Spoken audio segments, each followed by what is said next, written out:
everybody, this is Snook. Hope you're having a wonderful day, and I'm gonna read a poem today. It's night, so, but you'll probably see it during the day.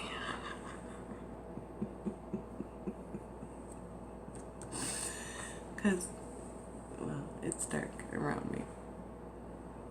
What is it weird?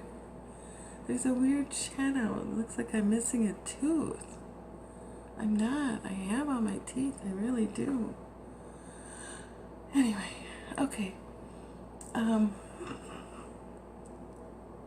Alright. This is going to be a poem. Well, it is a poem. It's an old poem. So that's why I can read it and put it on Steemit, because it's old. It does. It looks like I don't have a tooth. Well, that's kind of icky. I do, see? I have all my teeth. They're kind of crooked now, but I have them. Anyway, it's The Shooting of Dan McGrew by Robert W. Surface. I can see it. Looks like I don't have a tooth. The way the shadows are hitting it. How weird is that? Anyway, alright. Enjoy. Bye.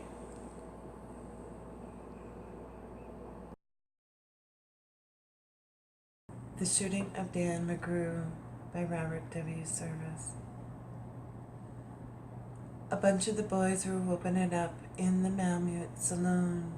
The kid that handles the music box was hitting a jag-time tune. Back of the bar in a solo game sat dangerous Dan McGrew, and watching his luck was his light a love, the lady that's known as Lou.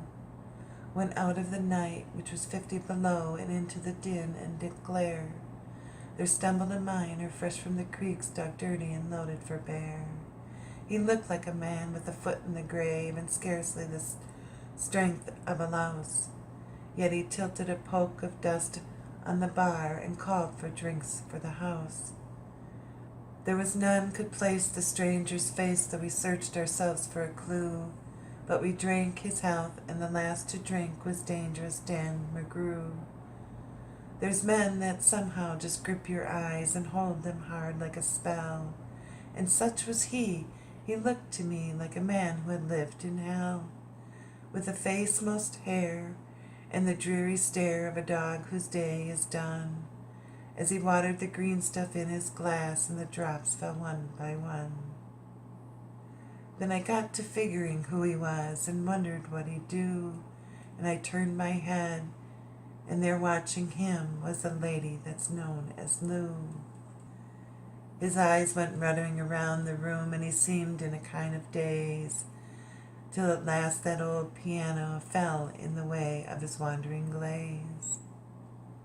The ragtime kid was having a drink, and there was no one else on the stool. So the stranger stumbled across the room and flops down there like a fool.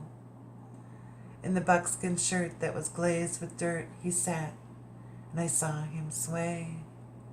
Then he clutched the keys with his talon hands. My God, but that man could play. Were you ever out in the great alone when the moon was awful clear, and the icy mountains hemmed you in with a silence you could almost hear? With only the howl of a timber wolf, you camped there in the cold, a half-dead thing in a stark dead world, clean mad for the muck called gold. While high overhead, green, yellow, and red, the northern lights swept in bars?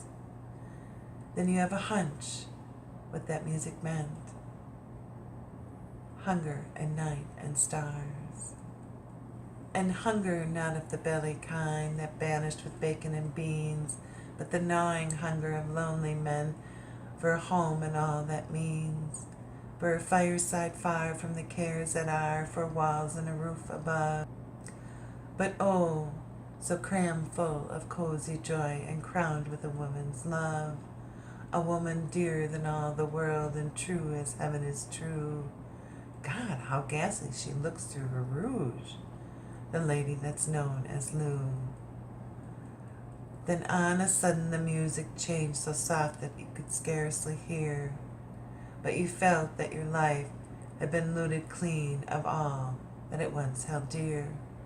that someone had stolen the woman you loved, that all her love was a devil's lie, that your guts were gone, and the best for you was to crawl away and die.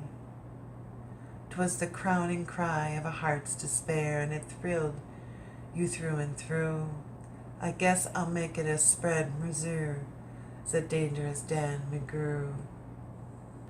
The music almost died away, then it burst like a pent-up flood, and it seemed to say, repay, repay. My eyes were blind with blood. The thought came back of an ancient wrong, and it stung like a frozen lash, and the lust awoke to kill, to kill.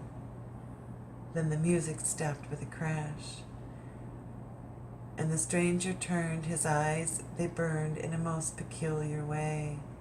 In a buckskin shirt that was glazed with dirt he sat, and I saw him sway. Then his lips went in a kind of grin, and he spoke, and his voice was calm. And boys, he said, you don't know me, and none of you care a damn. But I want to state, and my words are straight, that I'll bet my poke they're true, that one of you is a hound of hell, and that one is Dan McGrew. Then I ducked my head, and the lights went out, and 2 guns blazed in the dark, and a woman screamed, and the lights went up, and 2 men lay stiff and stark. Pitched on his head and pumped full of lead was Dangerous Dan McGrew, while the man from the creeks lay clutched to the breast of the lady that's known as Lou. These are the simple facts of the case, and I guess I ought to know. They say that the stranger was crazed with hooch, and I'm not denying it so. I'm not so wise as a lawyer, guys, but strictly between us two, the woman that kissed him and pinched his poke was the lady that's known as Lou. That was a good one. I like that. Have a great day.